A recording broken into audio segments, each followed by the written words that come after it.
नमस्कार, news night में आप सबका स्वागत है। आपके साथ मैं हूं ममता चोपड़ा। इस समय पूरे देश की या यूं कहें विश्व की नजरें लगी हुई हैं अयोध्या नगरी पर, क्योंकि 5 अगस्त को वहां होना है भव्य राम मंदिर का भूमि पूजन, जिसके लिए खुद प्रधानमंत्री नरेंद्र मोदी जा रहे हैं अयोध्या। अन्य खबरें हैं साथ में, लेकिन आइए शुरुआत करते हैं हेडलाइंस के साथ। गौरी गणेश पूजन से शुरू हुआ राम मंदिर निर्माण के लिए 3 दिन का अनुष्ठान। राममय हुई अयोध्या। श्री राम जन्मभूमि तीर्थ क्षेत्र ट्रस्ट ने तैयारियों के बारे में प्रेस कॉन्फ्रेंस कर दी जानकारी। कार्यक्रम के लिए देश के 36 आध्यात्मिक परंपराओं के 135 संतों को दिया गया न्योता। भूमि पूजन मंच पर पीएम समेत कुल 5 लोग होंगे मौजूद। कोरोना से निपटने के होंगे इंतजाम। 5 तारीख के भूमि पूजन कार्यक्रम से पहले तैयारियों का जायजा लेने फिर अयोध्या पहुंचे मुख्यमंत्री योगी आदित्यनाथ। हनुमानगढ़ी के साथ ही भूमि पूजन स्थल का किया दौरा। अधिकारियों के साथ की समीक्षा बैठक। कहा, राम मंदिर का भूमि पूजन ऐतिहासिक और भावनात्मक आयोजन। कोरोना के खिलाफ जंग में भारत को एक और सफलता। Drugs controller general of India ने सीरम इंस्टीट्यूट ऑफ इंडिया को ऑक्सफोर्ड यूनिवर्सिटी की कोरोना वैक्सीन के दूसरे और तीसरे चरण के इंसानों पर क्लिनिकल ट्रायल की दी इजाजत। देश में जारी है कोरोना के खिलाफ जंग। कोरोना से स्वस्थ होने की दर बढ़कर हुई 65.77%। पिछले 24 घंटों में 40,500 से ज्यादा लोग हुए ठीक। अनलॉक 3 के तहत 5 तारीख से खुलने वाले जिम और योग संस्थानों के लिए स्वास्थ्य मंत्रालय ने जारी किए दिशा निर्देश।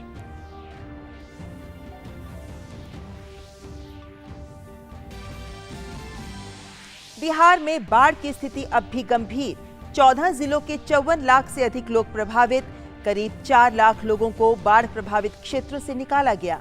राहत कार्य में जुटी है एनडीआरएफ और एसडीआरएफ की टीमें।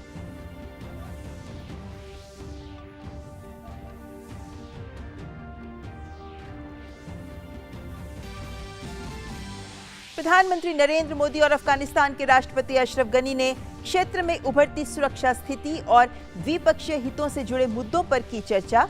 टेलीफोन पर हुई बातचीत में दोनों नेताओं ने एक दूसरे को दी ईद उल अजहा की शुभकामनाएं। पीएम मोदी ने शांतिपूर्ण, समृद्ध और समावेशी अफगानिस्तान की भारत की प्रतिबद्धता दोहराई। देश भर में मना भाई बहन के प्यार का त्योहार रक्षाबंधन। सामाजिक दूरी और नियमों का हुआ पालन। राष्ट्रपति, उपराष्ट्रपति और प्रधानमंत्री ने लोगों को दी बधाई। आज ही है संस्कृत दिवस। केंद्रीय मंत्री राजनाथ सिंह और प्रकाश जावड़ेकर ने दी शुभकामनाएं।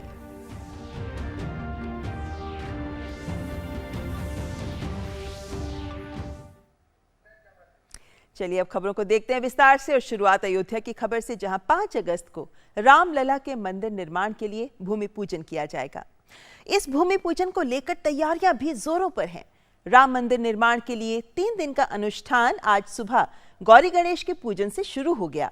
मंदिरों, घरों में विभिन्न धार्मिक अनुष्ठान किए जा रहे हैं। हवन पूजन के साथ साथ रामायण पाठ के साथ ही भजन कीर्तन का दौर भी जारी है। शहर का जर्रा जर्रा पीतांबरी हो गया है। कोने कोने में मर्यादा पुरुषोत्तम की गूंज सुनाई दे रही है।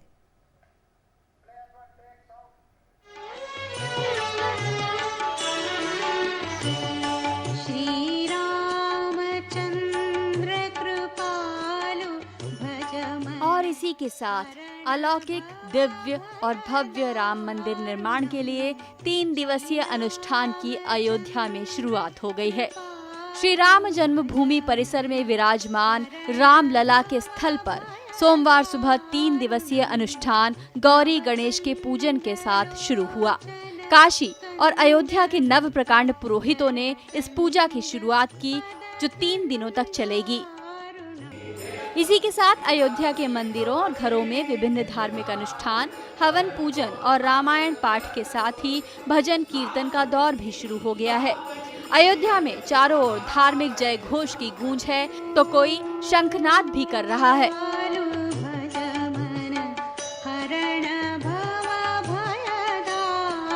भूमि पूजन के पूर्व मंगलवार को रामलला स्थल पर राम अर्चा अनुष्ठान संपन्न किया जाएगा, जो कि 6 घंटे तक अनवरत चलेगा। 5 अगस्त को सुबह से विधि पूजा होगी, जो कि प्रधानमंत्री नरेंद्र मोदी के भूमि पूजन प्रारंभ करने से पूर्व तक जारी रहेगी। मंगलवार को हनुमानगढ़ी में भी विशेष पूजा अर्चना होगी। 5 तारीख को उस जगह पर विशेष पूजा होगी जहां गर्भगृह बनेगा। इन सब के बीच यूपी के मुख्यमंत्री योगी आदित्यनाथ ने सोमवार को अयोध्या का दौरा कर वहां 5 अगस्त को प्रधानमंत्री नरेंद्र मोदी द्वारा होने वाले भूमि पूजन कार्यक्रम की तैयारियों का जायजा लिया। मुख्यमंत्री दोपहर बाद अयोध्या पहुंचे और उन्होंने भूमि पूजन स्थल का निरीक्षण भी किया। वे हनुमानगढ़ी भी गए और तैयारियों के बाबत अधिकारियों को आवश्यक दिशा निर्देश भी दिए। मुख्यमंत्री ने वरिष्ठ प्रशासनिक और पुलिस अधिकारियों से आयोजन स्थल पर तैयारियों के बारे में विस्तार से जानकारी ली। श्री राम जन्मभूमि तीर्थ ट्रस्ट की ओर से निमंत्रण पत्र बांटने का काम भी शुरू कर दिया गया है।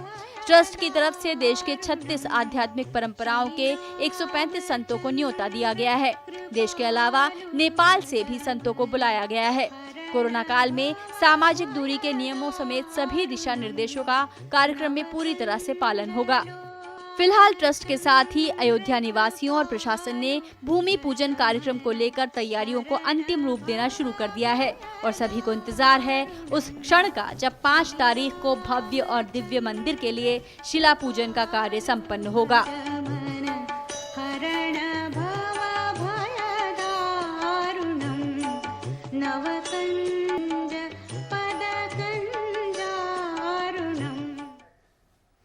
तो अयोध्या तैयार है इस भूमि पूजन कार्यक्रम के लिए। ऐतिहासिक है ये क्षण क्योंकि सदियों का इंतजार इसके साथ खत्म होगा। लेकिन 5 अगस्त को जो कार्यक्रम होना है उसको लेकर विस्तृत तैयारियां की गई हैं। उसी को लेकर कुछ अहम बिंदु आपके सामने रखना चाहेंगे कि प्रधानमंत्री नरेंद्र मोदी का जो 5 अगस्त का कार्यक्रम है उसके क्या विशेष बिंदु हैं।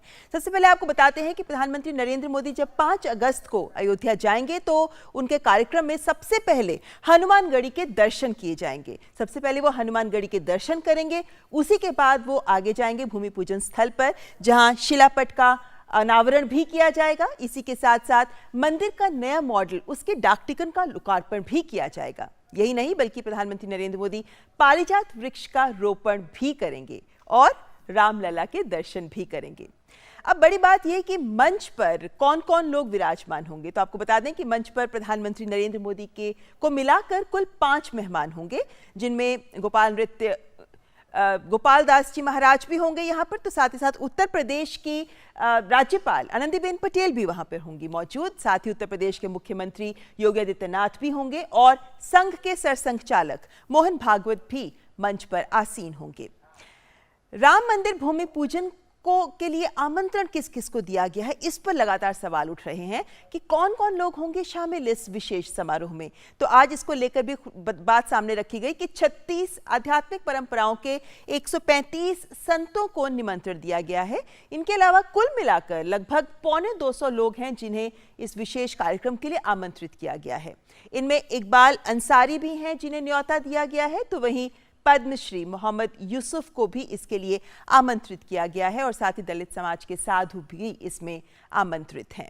लेकिन भूमि पूजन को लेकर जो सुरक्षा है उसे कड़ा करने के संदर्भ में क्या कदम उठाए गए हैं, तो ये बताया गया है कि निमंत्रण पत्र दिए जा रहे हैं और हर निमंत्रण पत्र पर सिक्योरिटी कोड होगा जो एक ही बारी में काम करेगा। तो इस सिक्योरिटी कोड के जरिए आप एक ही बार उस परिसर में एंटर कर सकते हैं।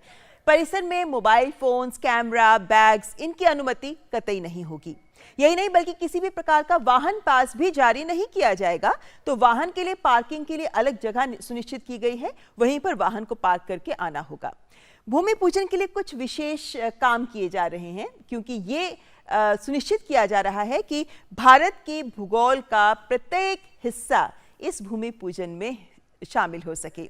यानी इसके लिए क्या किया गया है कि देश की सभी पवित्र नदियों और समुद्रों का जल और मिट्टी यहां अयोध्या पहुंच रही है।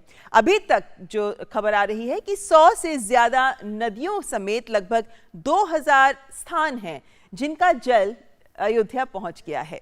इसके अलावा शंकराचार्य जी महाराज ने सभी संतों के लिए चांदी के सिक्के भी भेजे हैं।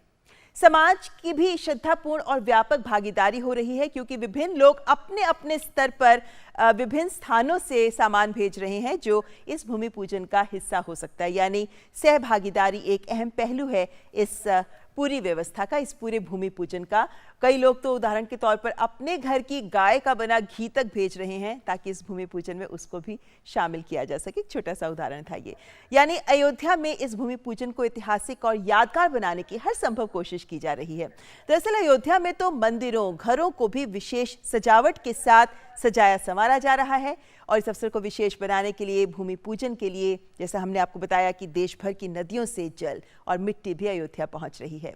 राम मंदिर निर्माण में देश के हर कोने की मिट्टी, हर कोने का जल इस्तेमाल होगा।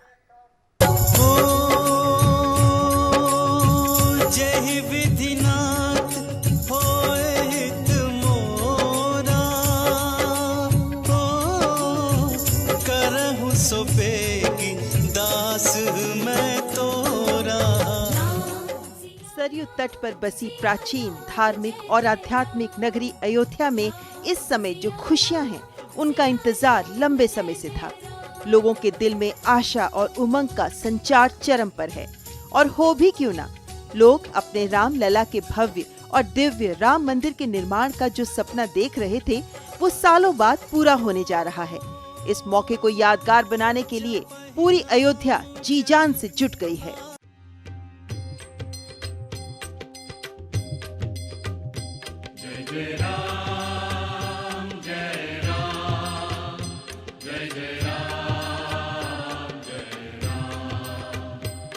अयोध्या को और खूबसूरत बनाने के साथ ही भूमि पूजन को ऐतिहासिक और यादगार बनाने की हर संभव कोशिश की जा रही है। मंदिर परिसर के आसपास के घरों, मंदिरों और अन्य इमारतों की दीवारों को खूबसूरती से पेंट किया जा रहा है। कई जगहों पर दीवारों पर कलाकृतियां भी उकेरी गई हैं। टूटी फूटी दीवारों की भी मरम्मत करके उन्हें खूबसूरत बना दिया गया है। नगर में रात के समय दिवाली जैसा नजारा दिखाई देता है। अयोध्या के प्रवेश द्वार को विशेष प्रकार की रंग बिरंगी झालरों से सजाया गया है। राम की पैड़ी व कनक भवन की आभा देखते ही बनती है। प्राचीन मंदिरों को भव्य रूप दिया गया है। अयोध्या जंक्शन को शानदार ढंग से सजाया गया है। पीले रंग में लाल रंग के बॉर्डर से जंक्शन की रंगाई की गई है। अयोध्या जंक्शन के बीचों बीच राम दरबार की भव्य कलाकृति बनाई गई है। इस पेंटिंग को 4 पेंटरों ने मिलकर 7 दिन में तैयार किया। इस पेंटिंग को उत्तर रेलवे ने स्वयं बनवाया है। अयोध्या जंक्शन को राइट्स कंपनी सजाने और संवारने का काम कर रही है। आने वाले समय में अयोध्या जंक्शन भारत के प्रमुख जंक्शनों में से एक होगा। भूमि पूजन के लिए देश भर की नदियों से जल और मिट्टी भी अयोध्या पहुंच रही है। राम मंदिर निर्माण में देश के हर कोने की मिट्टी और हर कोने का जल इस्तेमाल होगा। इसके लिए अलग अलग नदियों, पवित्र कुंडों का जल और ऐतिहासिक और धार्मिक जगहों की मिट्टी अयोध्या पहुंच रही है।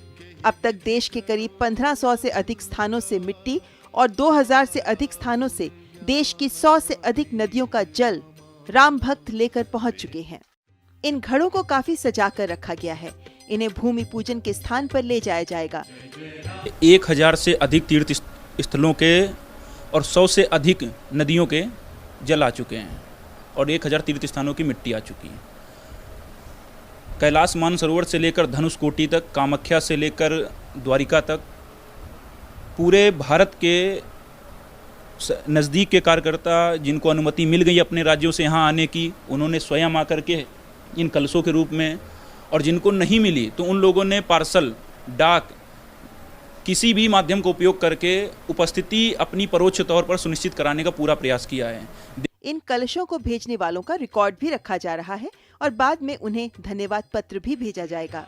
भूमि पूजन का कार्यक्रम पूरा होने के बाद राम नगरी के मंदिरों और नागरिकों को प्रसाद बांटने की व्यवस्था की गई है।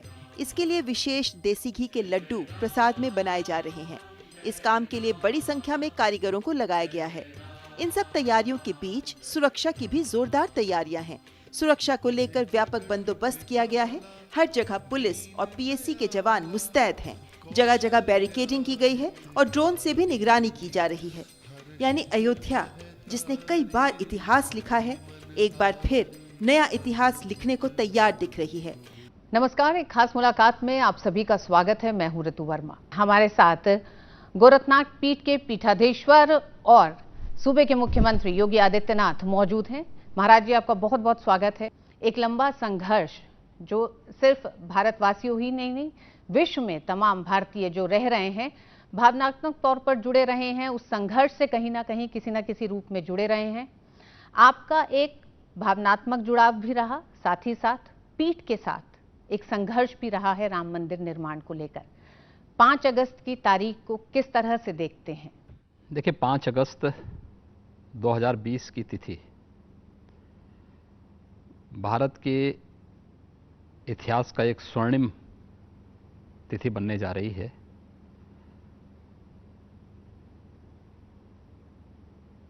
लगभग 492 वर्ष के बाद एक लंबे संघर्ष, लंबे जन आंदोलन के बाद इस प्रकार का एक अवसर आया है और यह तिथि हम सबको न केवल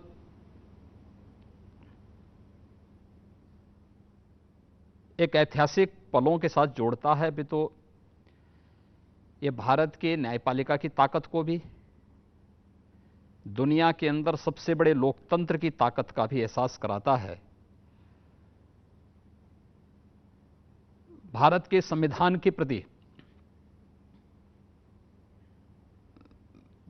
हमारी क्या प्रतिबद्धताएं हैं, इन सब का भी स्मरण कराता है। और अनगिनत बलिदान हुए, लाखों लोगों ने अपने आप बलिदान दिया राम जन्मभूमि के लिए।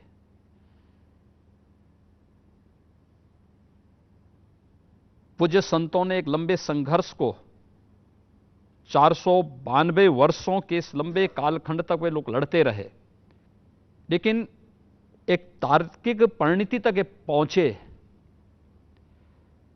और हम संविधान की भावनाओं के अनुरूप एक निष्कर्ष पर पहुंच करके हमेशा के लिए इसका पटाक्षेप करें। इसका श्रेय अगर किसी को जाता है तो प्रधानमंत्री नरेंद्र मोदी जी को जाता है। और आपने देखा होगा कि शुरू से ही उन्होंने इस बारे में कहा था। 2014 में लोकसभा चुनाव के पहले भी जब भारतीय जनता पार्टी ने अपना घोषणा पत्र बनाया था, तब भी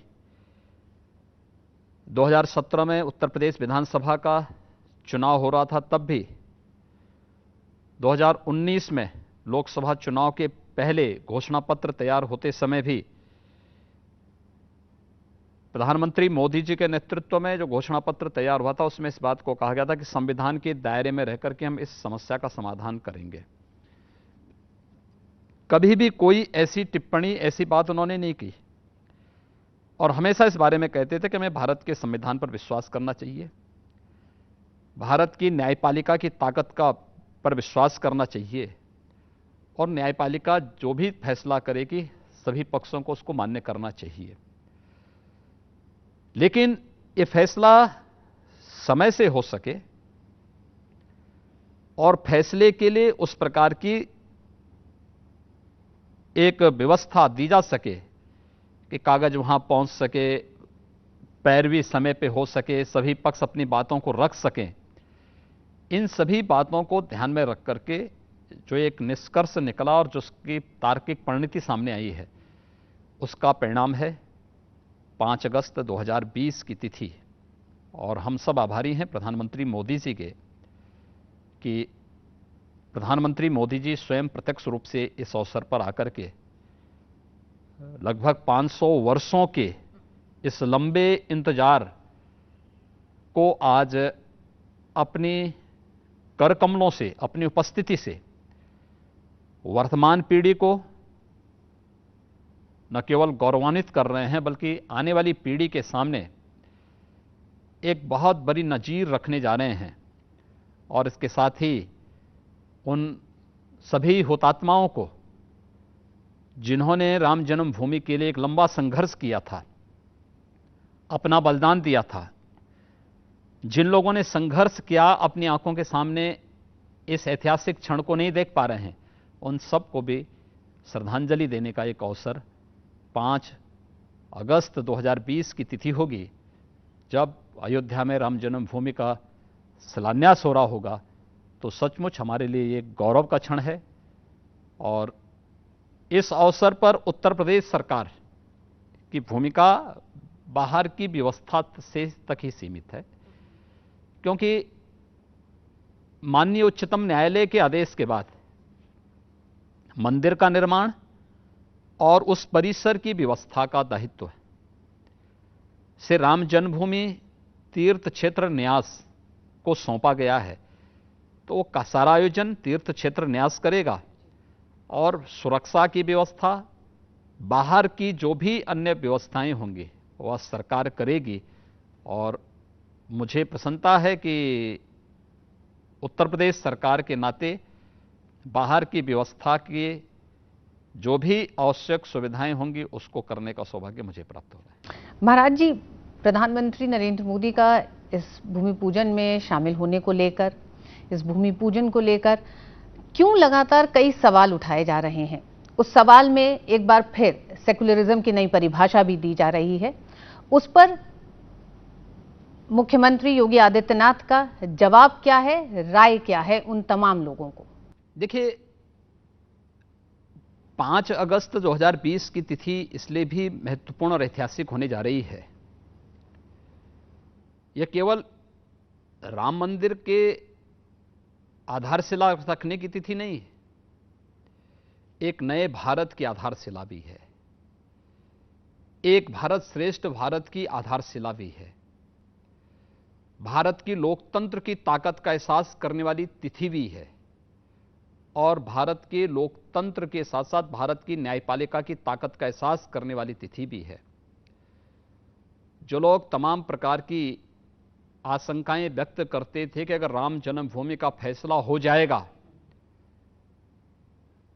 और बड़ी बड़ी जो है धमकियां देते थे, मुझे लगता है कि 1947 के बाद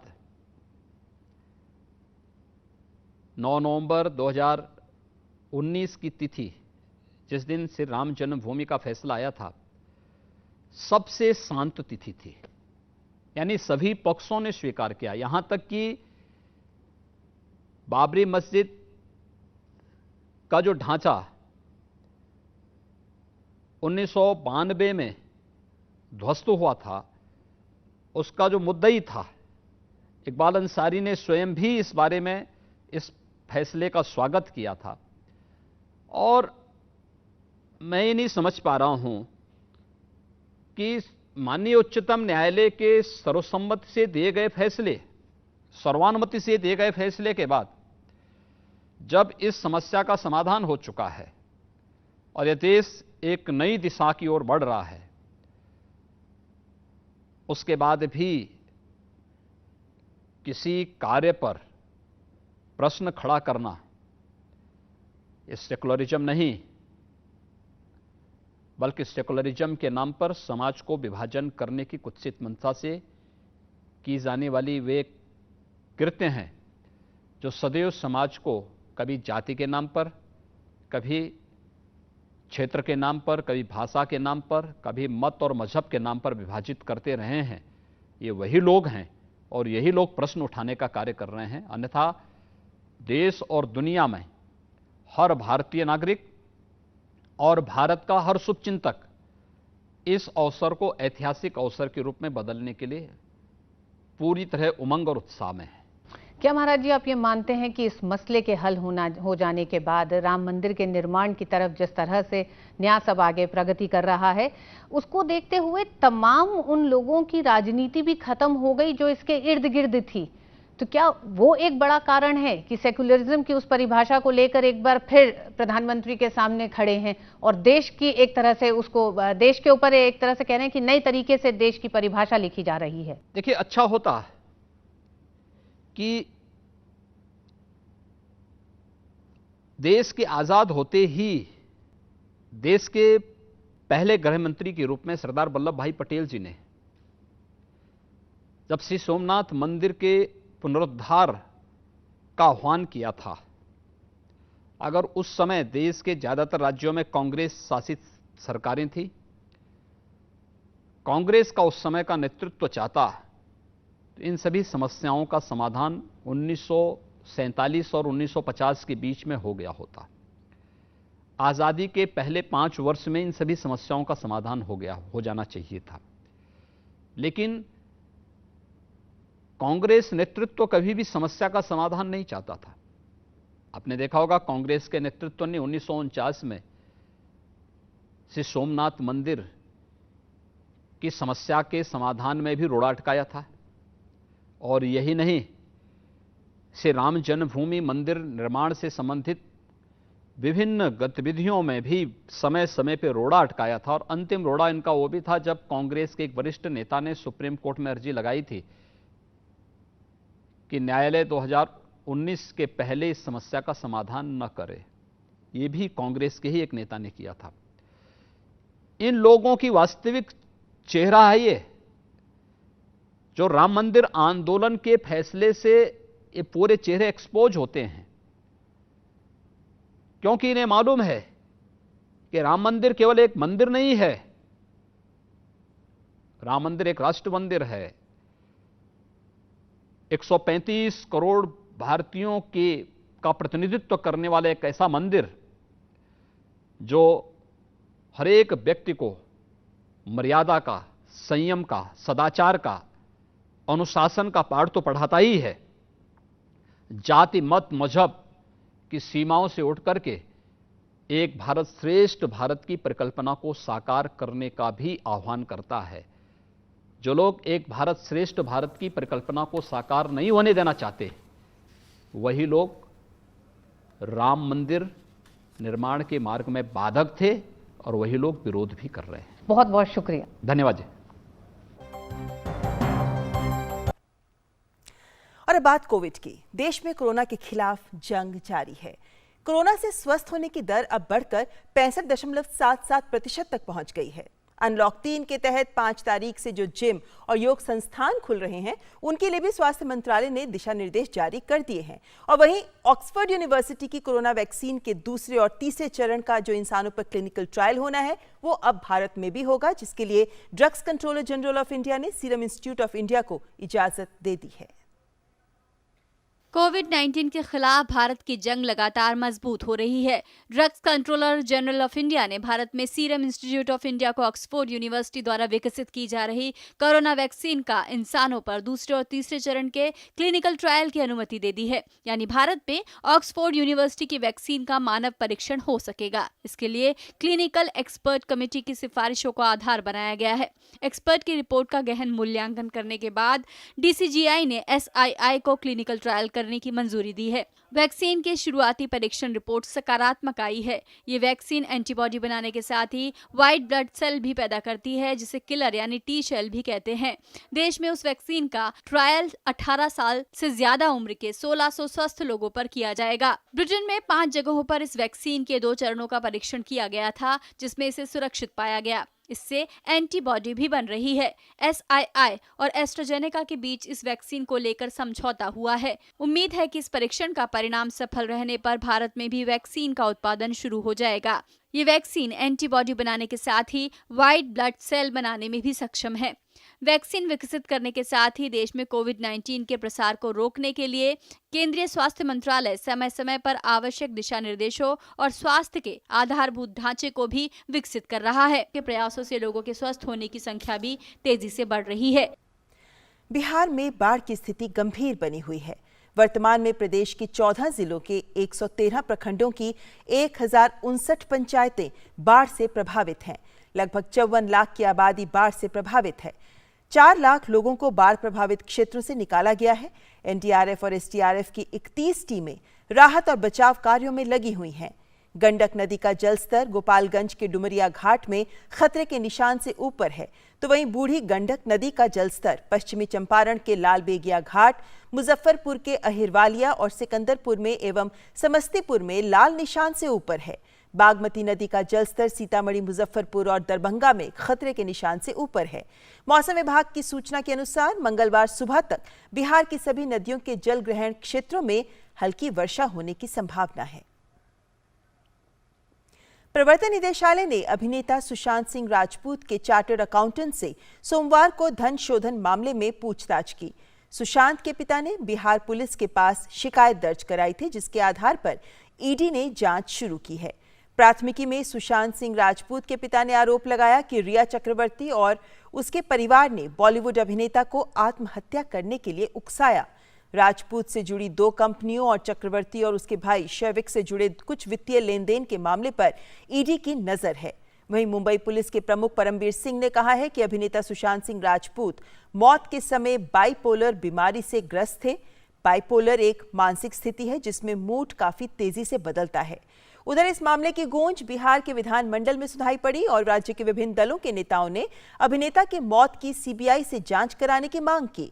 बिहार के मुख्यमंत्री नीतीश कुमार ने अभिनेता सुशांत सिंह राजपूत की मौत के मामले की जांच के लिए पटना से मुंबई गए एक आईपीएस अधिकारी को जबरन पृथकवास में भेजे जाने को भी अनुचित बताया।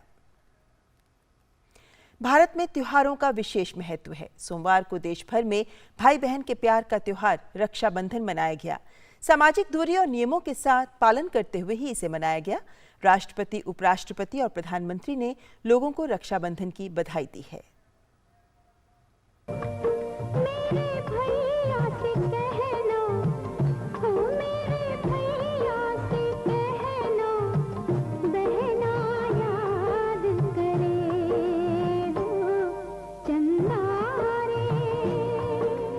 भाई और बहन के प्यार भरे रिश्तों को धागे की डोर से और मजबूत बनाने का त्योहार है रक्षाबंधन। रक्षाबंधन का त्योहार श्रावण मास की पूर्णिमा को मनाया जाता है। ये त्योहार भाई बहन के अटूट प्रेम को समर्पित है और इस त्योहार का प्रचलन सदियों पुराना बताया गया है। इस दिन बहनें अपने भाई की कलाई पर राखी बांधती हैं और भाई अपनी बहनों को रक्षा का वचन देते हैं। बहनें अपने भाई की लंबी आयु की कामना करती हैं। कोरोना महामारी के बीच देश के तमाम हिस्सों में ये त्योहार पूरी श्रद्धा और उल्लास के साथ मनाया जा रहा है। पूर्व से लेकर पश्चिम तक और उत्तर से लेकर दक्षिण तक के तमाम राज्यों में रक्षाबंधन की रौनक नजर आ रही है। हालांकि इस दौरान सामाजिक दूरी के नियमों का पालन किया जा रहा है। देश के तमाम हिस्सों में लोग अलग अलग तरीकों से रक्षाबंधन का त्योहार मना रहे हैं। पर्व को लेकर बहनें घरों से बाहर निकली और बाजारों में पहुंचकर भाइयों की पसंद की राखी खरीदी, साथ में मिठाइयां भी। लेकिन इस दौरान सामाजिक दूरी के नियमों का ध्यान रखा गया। ज्यादातर जगहों पर लॉकडाउन में शर्तों के साथ दुकान खोलने की अनुमति मिली थी और इस छूट के बाद फुटपाथ से लेकर पक्की दुकान तक हर जगह बिक्री के लिए राखियां सजाई गई थी। यूपी में राज्य सरकार ने रक्षाबंधन पर महिलाओं को मुफ्त सफर की सुविधा दी। राष्ट्रपति, उपराष्ट्रपति और प्रधानमंत्री ने देशवासियों को रक्षाबंधन की बधाई दी है। राष्ट्रपति रामनाथ कोविंद ने ट्वीट कर देशवासियों को रक्षाबंधन की शुभकामनाएं दी। उन्होंने कहा कि रक्षाबंधन पर सभी देशवासियों को बधाई। राखी प्रेम और विश्वास का वह अटूट धागा है जो बहनों को भाइयों से जोड़ता है। आइए आज हम सब महिलाओं के सम्मान और सुरक्षा के लिए प्रतिबद्ध रहने का संकल्प दोहराएं। राष्ट्रपति ने प्रशिक्षित नर्स संघ और सैन्य नर्सिंग सेवा और राष्ट्रपति भवन चिकित्सालय की नर्सों के साथ रक्षाबंधन का त्योहार मनाया। समारोह में कोविड-19 के प्रोटोकॉल का पूरी तरह से पालन किया गया। इस मौके पर राष्ट्रपति ने कहा कि रक्षाबंधन का त्योहार भाई बहन के प्यार का प्रतीक है और कोरोना के समय में आप लोगों की भूमिका बढ़ गई है। आज स्थिति ये हो गई है कि आप जैसी बहनें भाइयों से रक्षा नहीं मांग रही, बल्कि आपकी ओर रक्षा के लिए भाई हाथ बढ़ा रहे हैं। आज के जो कोरोना का माहौल चल रहा है और उसमें आप लोगों जैसे जो कोरोना वॉरियर्स हैं, फ्रंट रनर्स हैं, उनको मैं देखता हूँ आज आपकी भूमिका बढ़ गई है। आप जैसी बहनें भाइयों से रक्षा नहीं मांग रही हैं, बल्कि भाई जो हैं आप सब लोगों से रक्षा के लिए हाथ बढ़ा रहे हैं। उपराष्ट्रपति एम वेंकैया नायडू ने भी देशवासियों को रक्षाबंधन की बधाई दी। उपराष्ट्रपति ने अपने ट्वीट में कहा कि रक्षाबंधन समाज में बंधुत्व की भावना का भी प्रतीक है। महामारी के इस दौर में परस्पर सहिष्णुता, संक्रमण से प्रभावित लोगों और उनके परिजनों के प्रति सहानुभूति और सहायता, मंदी के कारण प्रभावित हुए श्रमिक भाइयों को हर संभव मदद, यही इस रक्षाबंधन को सार्थक बनाएगा। प्रधानमंत्री नरेंद्र मोदी ने भी भाई बहन के पवित्र प्रेम के प्रतीक रक्षाबंधन पर देशवासियों को शुभकामनाएं दी। अपने ट्वीट संदेश में पीएम ने कहा कि रक्षाबंधन के पावन पर्व पर समस्त देशवासियों को बहुत बहुत शुभकामनाएं। गायिका लता मंगेशकर ने राखी के पावन पर्व पर प्रधानमंत्री नरेंद्र मोदी को बधाई दी है। उन्होंने ट्वीट पर एक वीडियो शेयर करते हुए प्रधानमंत्री को बधाई संदेश दिया है। लता मंगेशकर के ट्वीट पर प्रधानमंत्री नरेंद्र मोदी ने कहा कि लता दीदी, रक्षाबंधन के शुभ अवसर पर आपका ये ये भावपूर्ण संदेश असीम प्रेरणा और ऊर्जा देने वाला है। करोड़ों माताओं और बहनों के आशीर्वाद से हमारा देश नित नई ऊंचाइयों को छुएगा, नई नई सफलताएं हासिल करेगा। आप स्वस्थ रहें और दीर्घायु हो, ईश्वर से मेरी यही प्रार्थना है। केंद्रीय गृह मंत्री अमित शाह ने भी ट्वीट कर देशवासियों को रक्षाबंधन की बधाई दी। उन्होंने लिखा, समस्त देशवासियों को रक्षाबंधन के पावन पर्व की हार्दिक शुभकामनाएं। ओडिशा में सैंड आर्टिस्ट सुदर्शन पटनायक ने रक्षाबंधन के मौके पर पूरे समुद्र तट पर खास कलाकृति बनाकर दुनिया को संदेश दिया। कुल मिलाकर कोरोना के इस काल में भी त्योहार का जोश कम नहीं हुआ और सभी ने पूरे उत्साह के साथ सामाजिक दूरी के नियमों का पालन करते हुए त्योहार को मनाया। इसी के साथ न्यूज़ नाइट में आज बस इतना ही। नमस्कार।